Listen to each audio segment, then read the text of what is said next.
is the New South Wales Country Hour with Michael Condon on ABC Radio New South Wales. Hello again and welcome to the show. Coming up, concerns raised about Murray cod eating mice.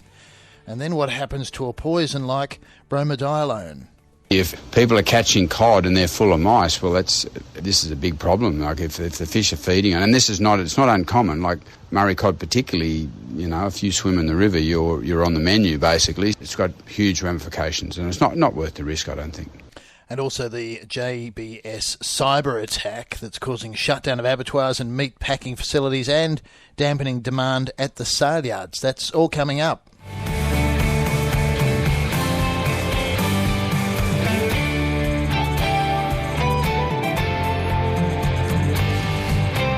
And as always, you can send us a text, 0467 922 684 to comment on any of the stories on the program. But first up today, scientists say the floods in March are essential for rivers and native fish species in New South Wales, but they fear that European carp numbers will explode, reverse eradication efforts and challenge native fish. A fish ecologist from the UNSW Sciences Centre for Marine Science and Innovation, Derek Cruz, says carp thrive in floods and will now have access to a huge area of inundated floodplains. Carp, of course, is an introduced pest that already accounts for about 90% of the weight of all fish or biomass in some areas of the Murray-Darling Basin. UNSW's Derek Cruz says carp can cause very significant environmental and economic impacts when it comes to competing with native fish. What we'll also expect to see is an increase in number of carp.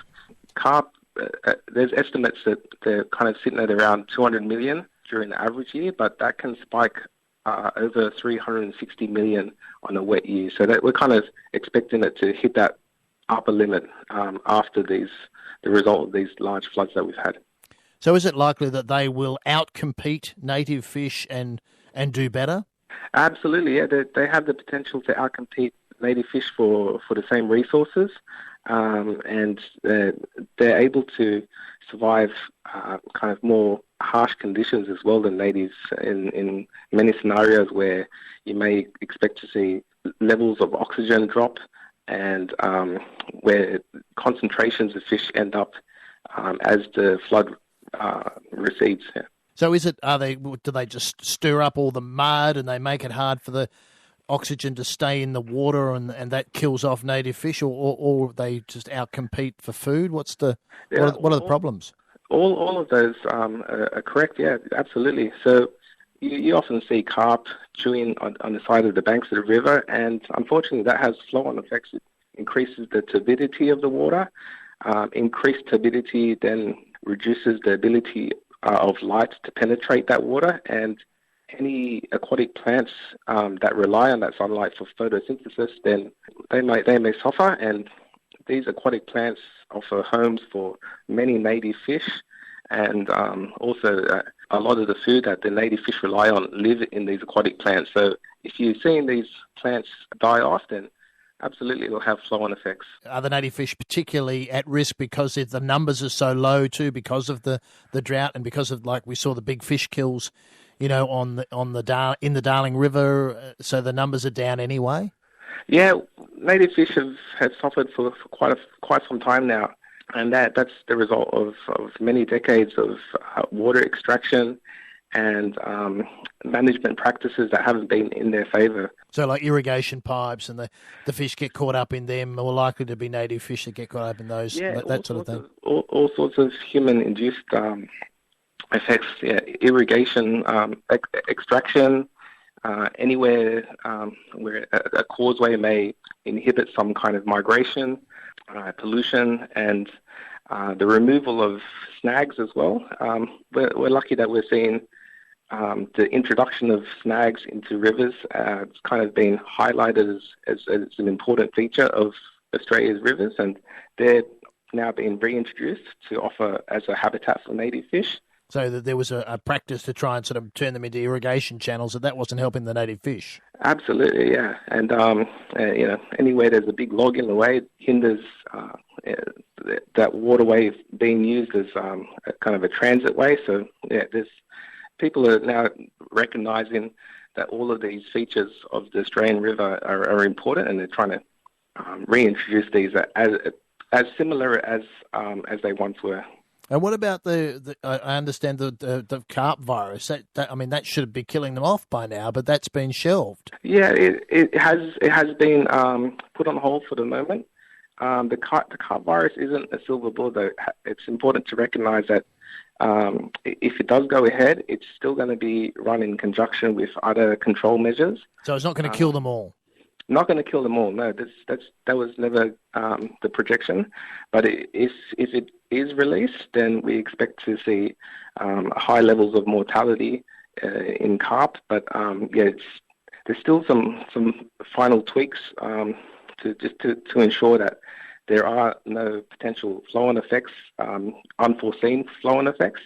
And until the government's 100% certain that we won't see any drastic changes in the system, then that from my understanding, that's still put on hold. But hopefully, we might see that introduced in future years. But we don't want to see the virus affecting other fish. We just want to see attacking the carp. But there was also a concern that there'd be too many dead carp bodies in the water, and that would really foul things up for everybody. Yeah, that's the problem, because so many carp actually exist in our waterways. In some areas, it can account for over 90% of the biomass, millions and millions of carp. So that alone is a huge task to then recover dead carp and to ensure that the dead carp aren't fouling our waterways. That's UNSW's Derek Cruz, but the carp numbers, they haven't increased substantially yet. Reece Creed runs an educational website called Social Fishing, and he says flood events in the recent years have really boosted the carp numbers. He says he expects to see them really take off into the summer. We've had floods in 2012, 2016, and then we've obviously had a stack more rain, especially through the Darling last spring. And I know from my experience, I did a fair bit of writing and saw a lot of negative effects from the 2016 floods with carp. So it's only going to happen that we're going to see more. So obviously the carp are only small at the minute, the ones that would have bred in 2020. So yeah, they will bloom, which will happen every single time we get a flood. So yeah. And how about bad were they last time in 2016? So all of your western rivers, so when you start to get to your areas where you sort of get your lowland flooding, they were ridiculous. I know that farmers had pumps that were full of them. Channels and lagoons were like more carp than water. So they're a big pest, and I don't know if there's any stopping them now that they're here. And the issue is we need floods for native fish. So the native fish need floods to breed. So in the millennial drought from the 2000s, there was no natural recruitment of cod. Obviously, the carp numbers started to dwindle. Then you have a big flood like we had in 2010 and 12. The carp boom, but that's what the cod need as well. So it's like a catch-22. And of course, there doesn't seem to be any real control of the carp. The virus is on hold. It's on, it's been shelved for a while. And the alternative is that they have to have fingerlings of the perch or the cod put into the river from breeding facilities like Narrandera. Yeah, so there's a mixture. When it comes to native fish, research has shown that stocking's only like a really small portion of the whole picture. So right. There's a lot of other things that really help cod, like barriers and weirs. Barriers and weirs can really affect their travel and movement. So golden perch swim upstream to breed, and when you've got a weir that they can't get through, it can impact their breeding cycle. So things like, and they've already started doing works on that, removal of barriers and weirs, and then you've got riparian vegetation, so fixing the vegetation along the banks which feed the native fish, and then obviously floods. So I know that now they do environmental flows when they're able to with water to replicate a small flush that the natives need, but not making it too big to help the carp breed. But the numbers aren't exploding now. You haven't seen the evidence just yet. Of the carp, definitely not in the upper catchments of a lot of the waterways. So I'm based up in the hills, and up this way we don't see too many, but I've been travelling out west a little bit, and it's hard to tell because, you've got dirty water, things like that. But I imagine once it warms up after this winter, because obviously over the winter they become fairly dormant and hard to find, but they're kind of small over the summer, and then by next summer we'll probably see a bit of an issue with them for sure. Rhys Creed runs an educational website called Social Fishing. He's also a keen angler as well. Travels around the state quite a bit. You're listening to the Country Hour. It's coming up to 16 minutes past 12.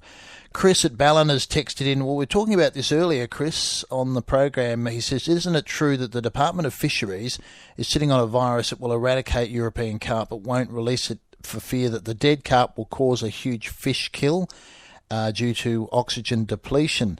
Well, they're not going to. The virus won't actually eradicate European carp, as we were just talking there to the scientists, but they are worried about the numbers, the sheer volume of dead carp in the waterway, and what they would do to actually get rid of them. But they're also, I understand, worried about other impacts of the virus on other species as well. So they still haven't ticked off on that one as well as yet, Chris. That's my understanding. Also, got another text in saying, does it not make sense to introduce a carp virus while carp numbers are low, and after the low water level and number, why wait until they're overrunning the rivers? That text has come through on the issue as well, and there's quite a few texts about deadly poisons in mice and affecting the fish as well. We'll get to them a little bit later on in the program. 16 past 12. You're listening to the Country Hour on ABC Radio New South Wales.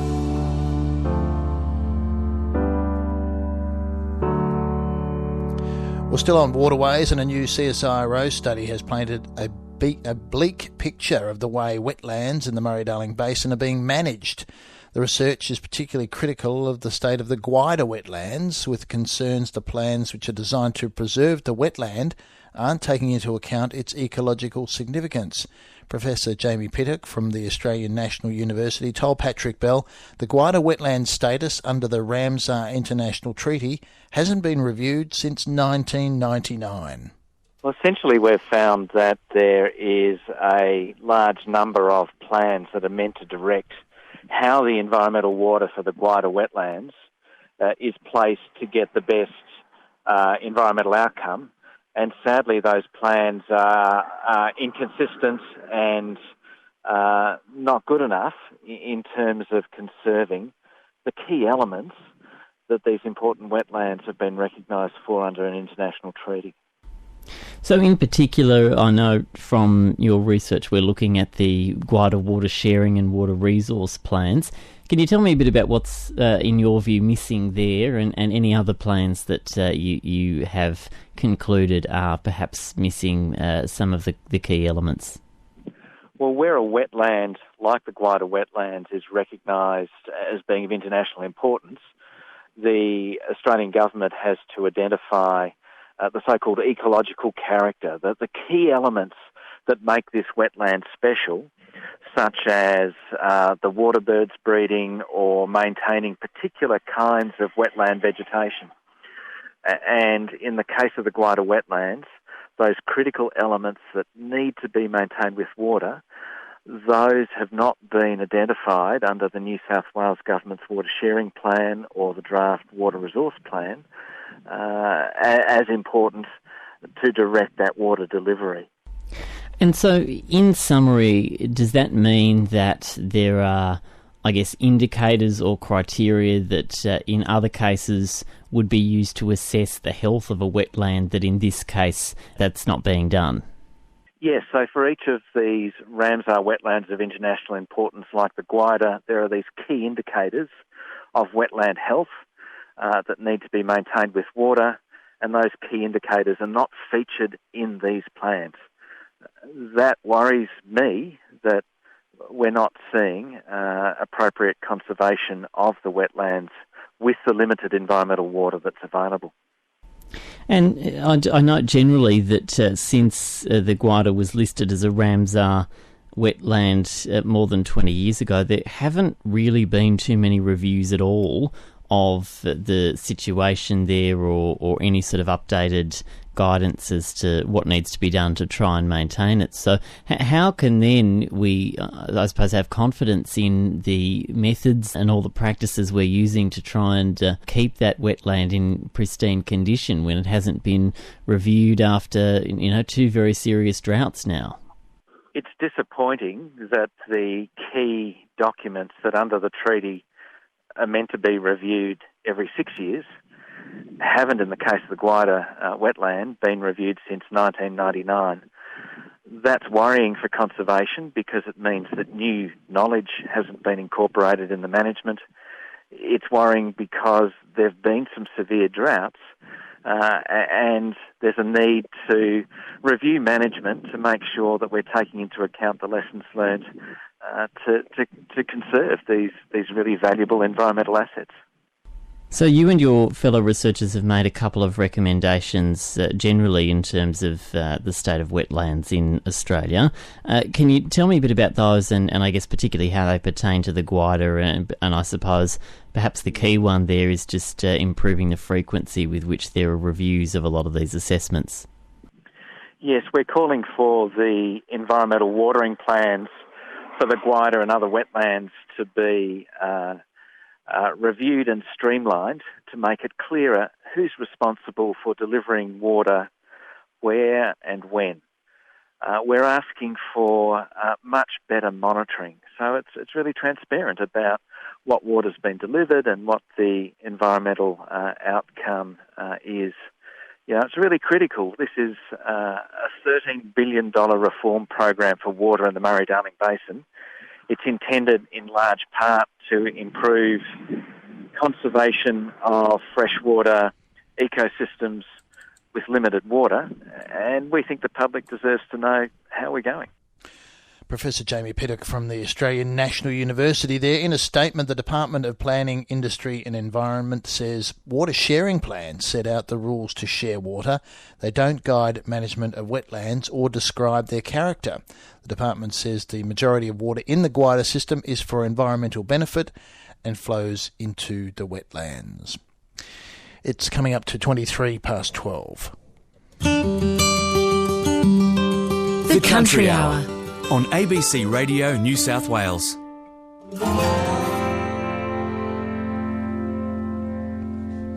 Well, Brahman cattle are not usually spotted in paddocks throughout the New England northwest region, but they become a bit more common, a common sight in recent months. Limited numbers of British breeds, high prices and excess feed have left many producers turning to the Bos Indicus cattle as a trading option.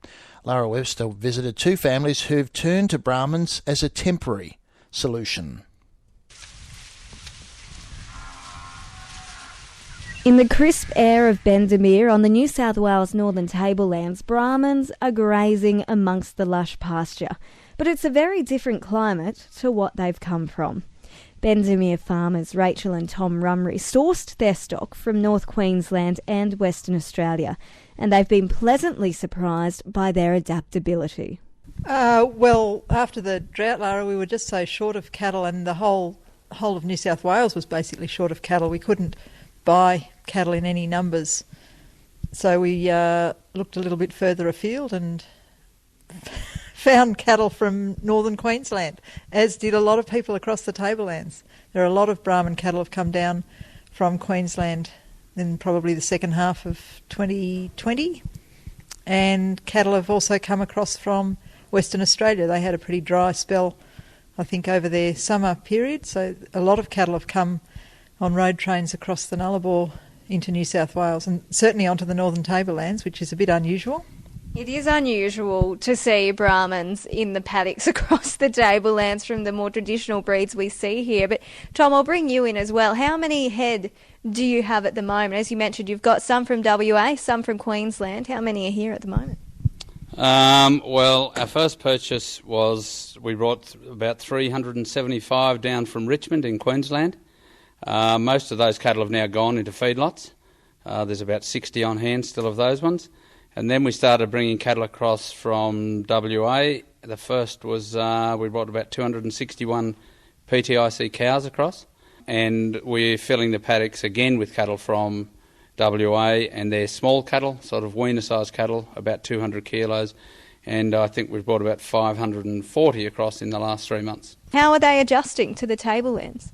Well, the WA cattle have come across and gone extremely well. They came here as very light cows and have put on probably around 180 kilos as well as calved out. Cattle out of Queensland, the Richmond cattle, again, well-handled cattle, but a lot of them, and young. But again, they've been a delight to handle them, yeah. Tom Rumry speaking there. Only a few kilometres down the road is their neighbour, Wagyu breeder Arthur Jew.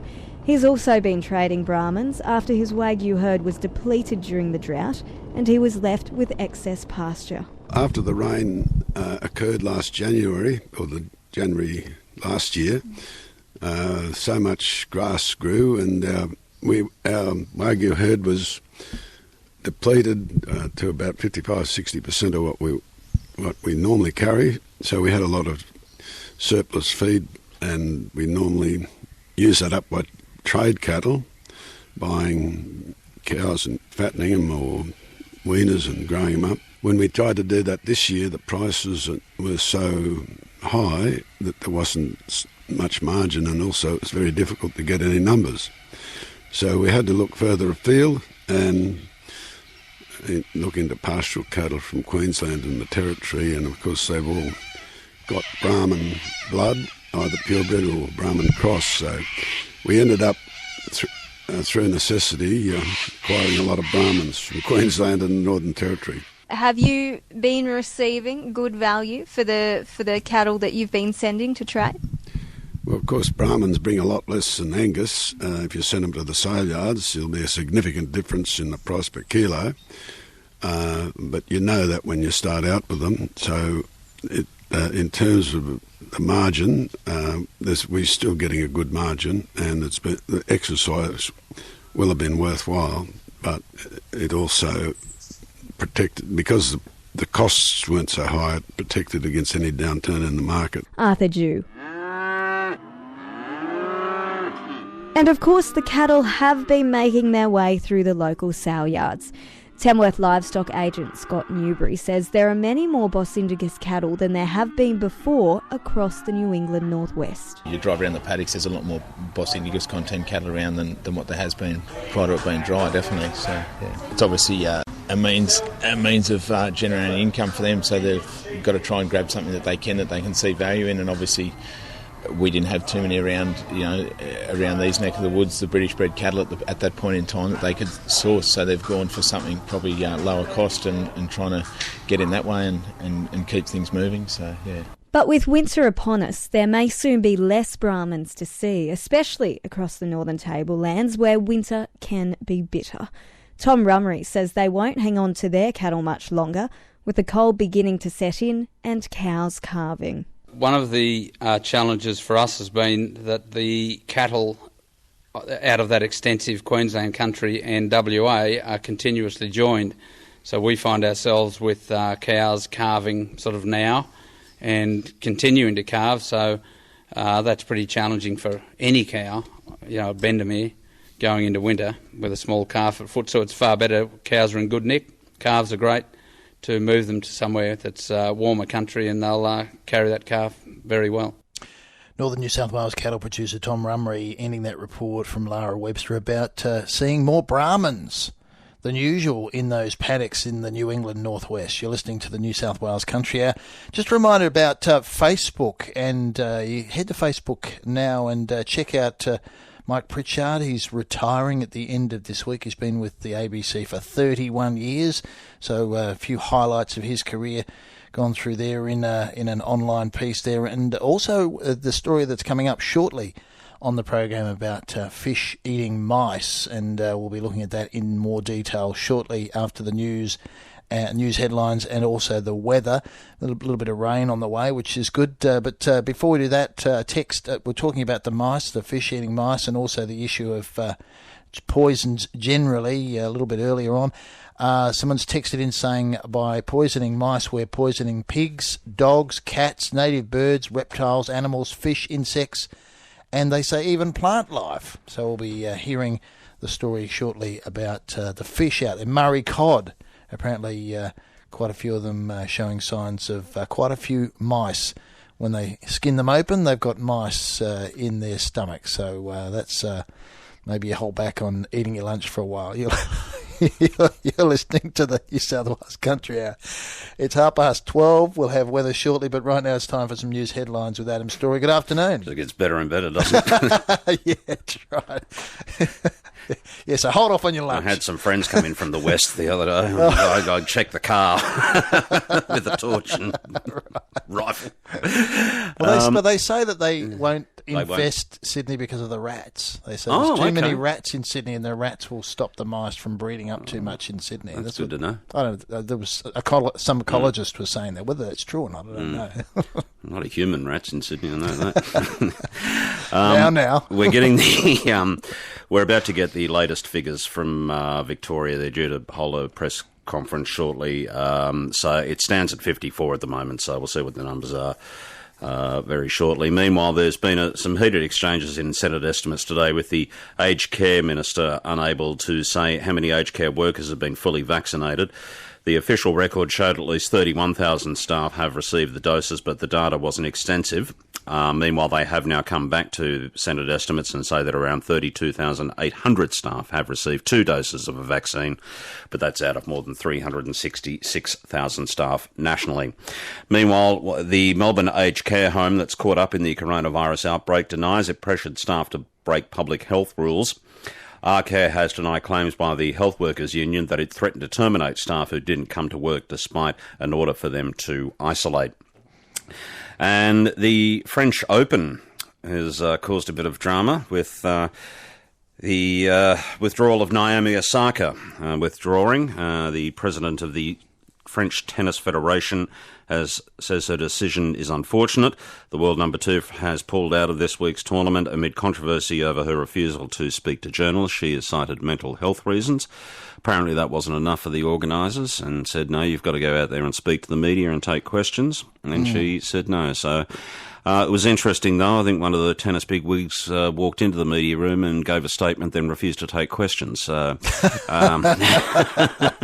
bit of an own goal. I was trying to think of a tennis metaphor, but... Yes, that's well. There's also a statement that Naomi Osaka put out, quite a heartfelt statement. I was reading it earlier, and it puts it in perspective, I think, when she says she's going to have meetings with the tennis officials later on when she feels a bit better about it all. But she really puts it in perspective in the statement. So if you get a chance to have a read of that, it'll be on the wires, no doubt. I mean, later on this afternoon. Time to read the room, guys. Mental health is a thing. And she says she's a naturally shy person that actually has trouble communicating at the best of times. She walks around with headphones on because she doesn't like crowds and those sorts of things. And there are plenty of sports people like that, particularly in league, and yet they force them out. It's like, okay, it's your turn to front the media and explain last week's loss or, whatever. Yeah. And some do a lot better job than others. Some do a lot better job than others. And if they don't do it well, they get in trouble. The ones that don't do it well shouldn't have to do it. That's right, exactly.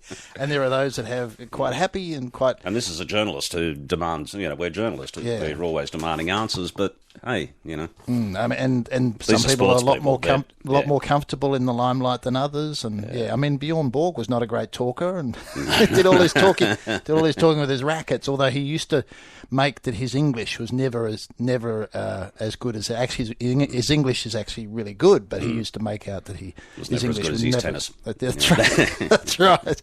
Not as. Neither is my Swedish or my tennis. I challenge you to both. Oh, really? Yeah. Okay. All right. One day we'll get on the court. All right. It's 20... We'll speak Swedish. Later. Okay. All right. Thanks for that, Adam. It's 26 minutes to 1 here on the New South Wales Country Hour. Let's find out what's happening with the weather and some rain on the way, David Wilkie, which is good news, and everyone will be pretty happy to see it start to fall throughout the state, but what parts are more likely to get rain than others?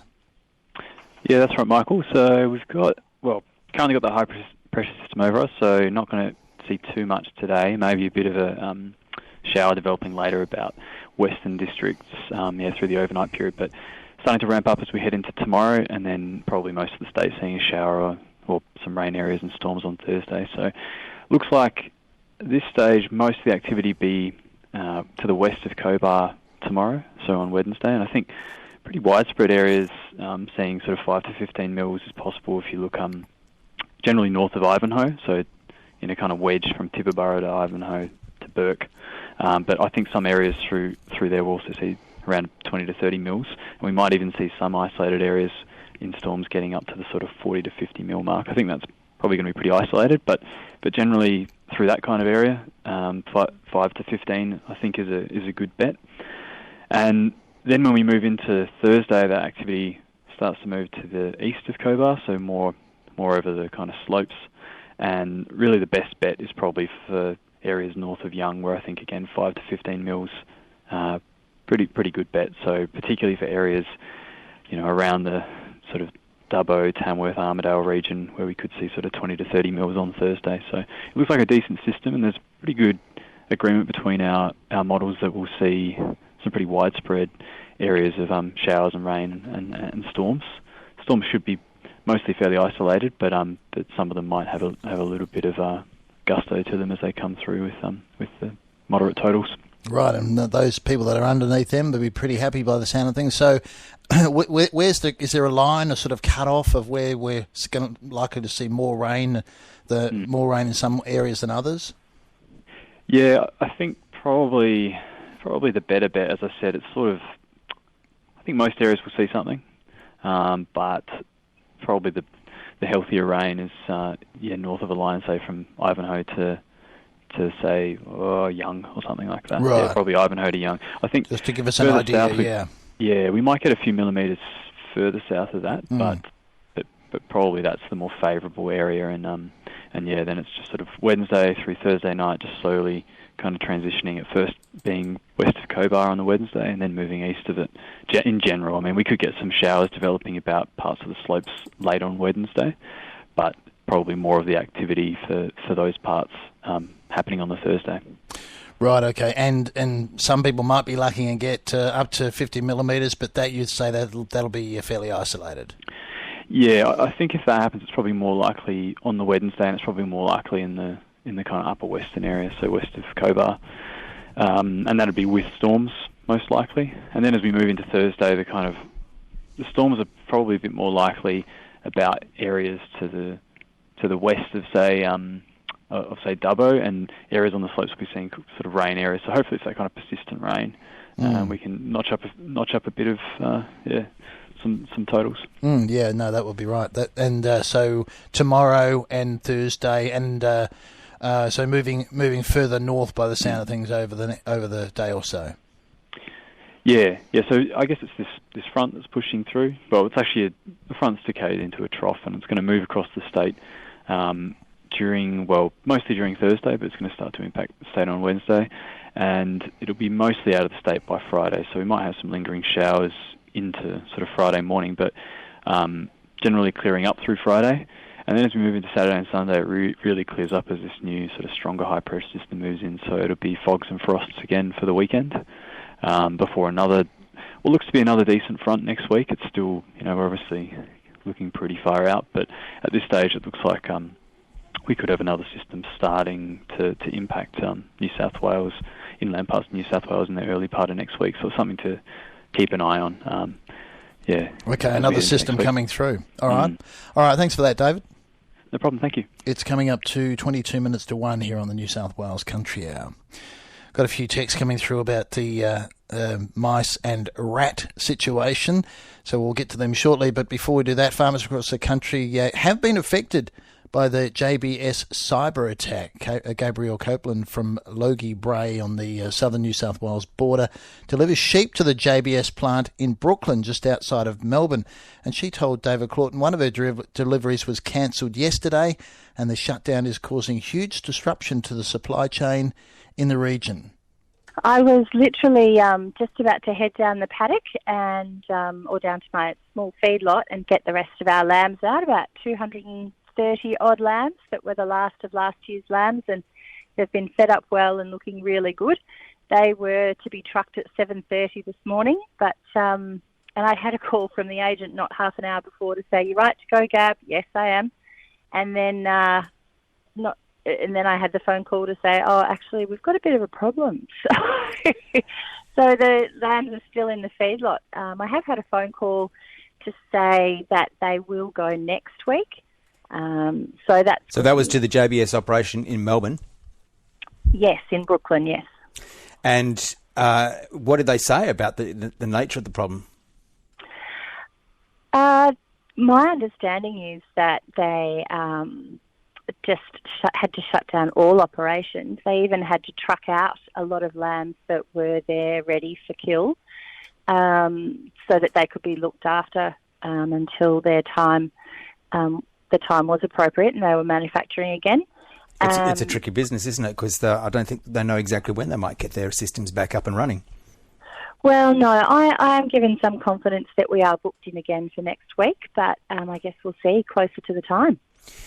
And what about your neighbours? Anybody else sending to that plant? Well, I know from our area there were 3 bee doubles going of a collection of a few different farmers who were sending their lambs down. So that's about 1,200 odd lambs that would have been going down from this small pocket. And I guess if they had to truck out 10,000 lambs on Monday alone, their kill might be, half of that. I don't know their exact kill numbers for the day, but there's a lot of people, you would suggest, from southern New South Wales and Victoria that have been affected by such a move. But not just the farmers, it's the truck drivers, it's the stock handlers, it's the reorganising. It's caused a huge disruption to the market. And in terms of cost, does it matter for you if it's a week later? It will cost us in terms of grain. Ours are in the feedlot, so they will eat approximately 2 kilos a day of grain. It's all been grown by ourselves, so I've got ours on a ration of barley, corn and wheat.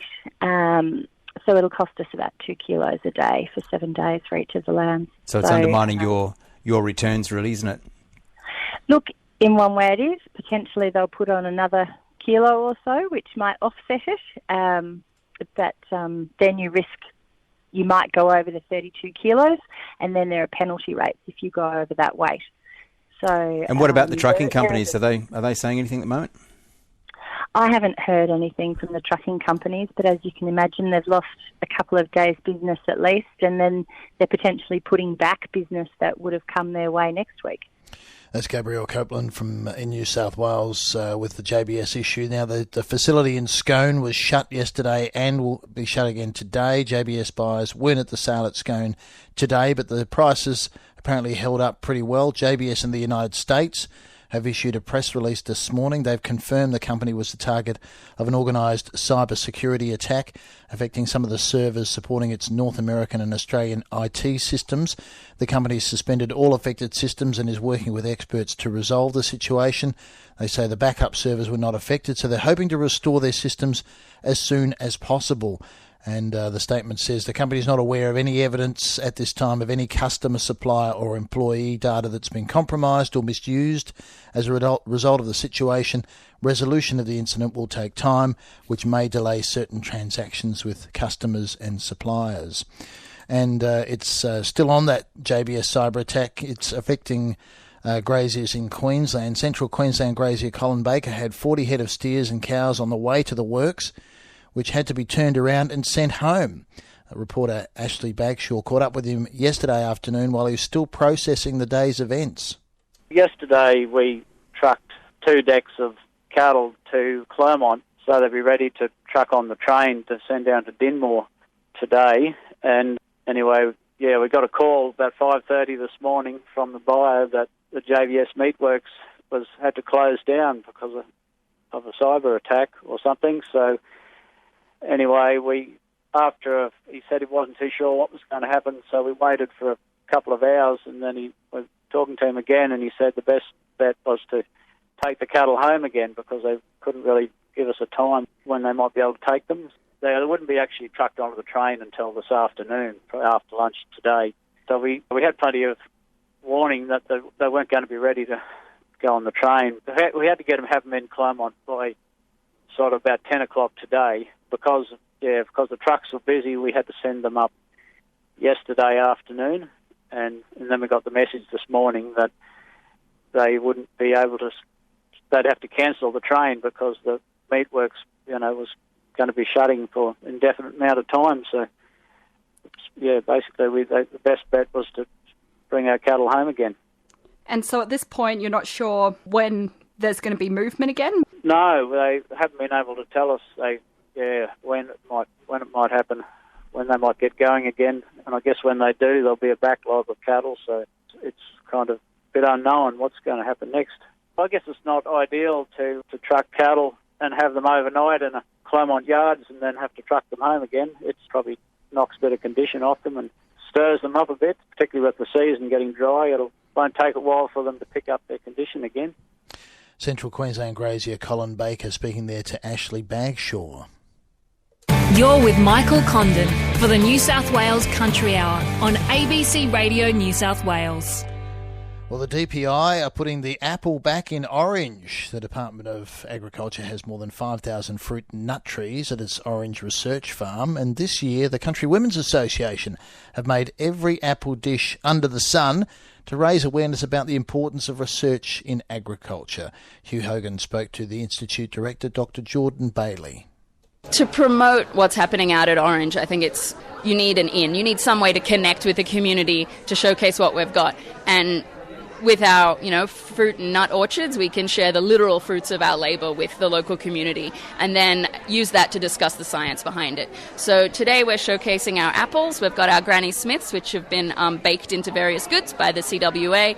We've also got our Pink Ladies. Out of the Ag Institute, we've actually got over 60 varieties of apples. Some of them are heritage and kept for that genetic diversity, and some of them we're doing active research on. Do you think the research station is well known in the district? I think DPI is well known, but, I've said to people before that I walk past the hospital and they say, I thought that building was abandoned. So that's sort of one of my motivations to have applied for this Institute Director role, is to really change that attitude in the community and get us out there and get us known. We employ over 150 people out at the Ag Institute working in a variety of areas, from battling climate change to working with invasive species to biosecurity management. DPI's invested heavily in the site in the last 12 months, actually. We've got emergency management centres going in there. That's a brand new building. Office upgrades, lab upgrades, new biological specimen storage facilities. So it's been really exciting actually working out there in the last year and a half and seeing all that improvement to the site. Orange is traditionally a big apple growing region, and that's part of the reason why there's so many trees at the research station, I gather. How has the sort of research station changed as Orange and the district has changed?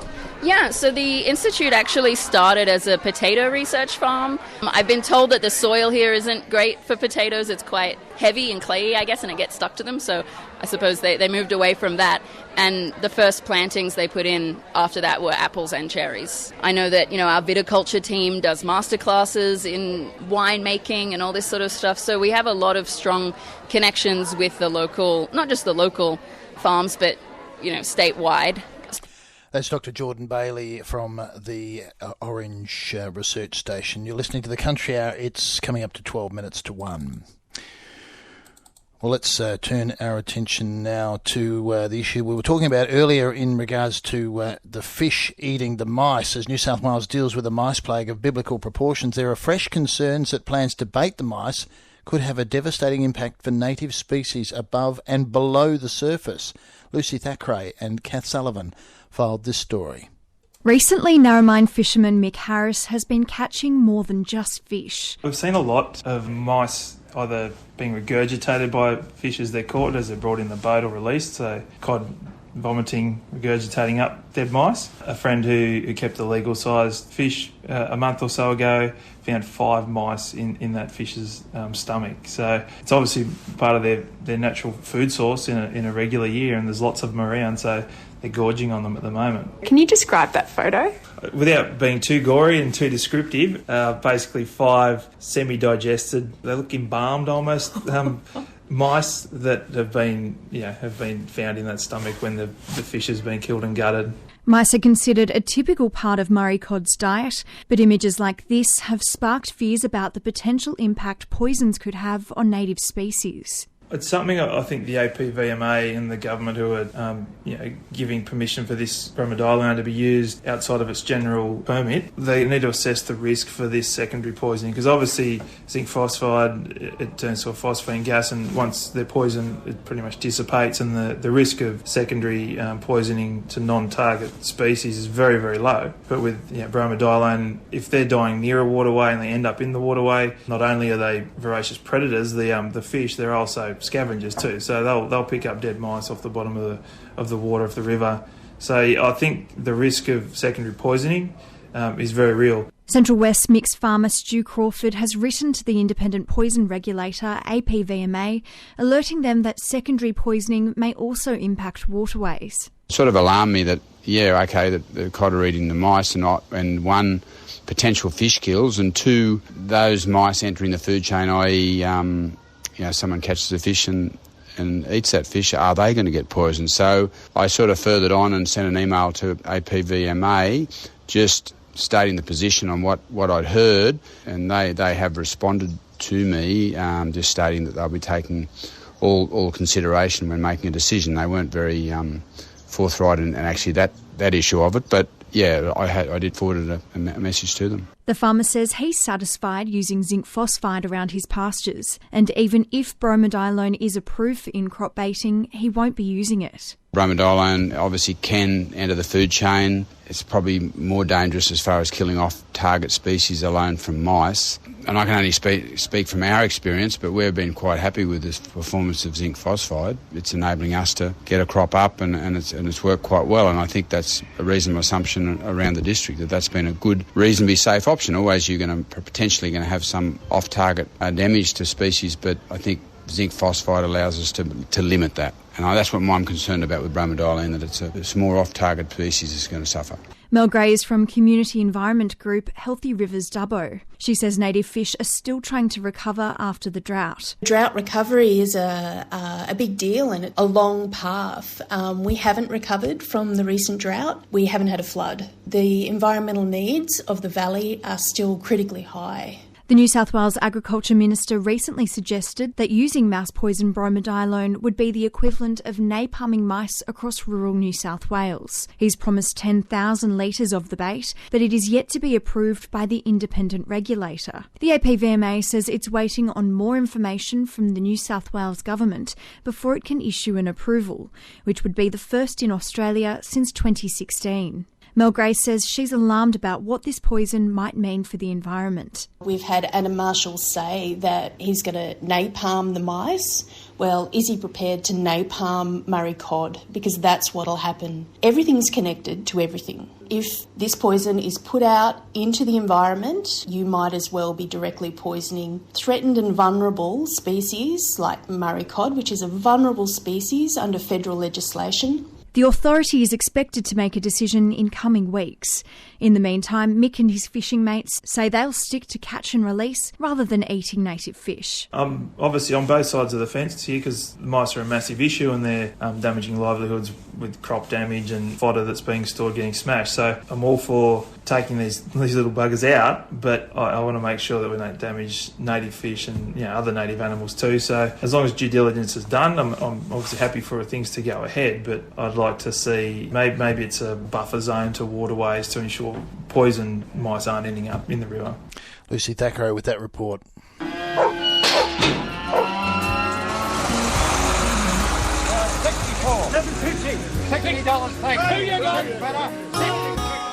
First up, Wodonga Cattle, Leanne Dax. Good afternoon. Just over 600 cattle sold to the usual buying group. Despite less numbers, feedlots dominated the market, buying a fair percentage of the younger cattle. The pick of the veal were firm to 5 cents easier, $4.40 to $5.10. Trade steers jumped 20, $4.40 to $4.80. Trade heifers gained 11, $4.10 to $4.68. Feeder heifers were dearer, $3.80 to $4.68. Feeder steers lifted 30 cents, $4.20 to $4.84. Heavy grown steers and bullocks eased back 2 to 4, $3.55 to $4.25. Heavy heifers over 500 kilos, $3.58 to $4.15.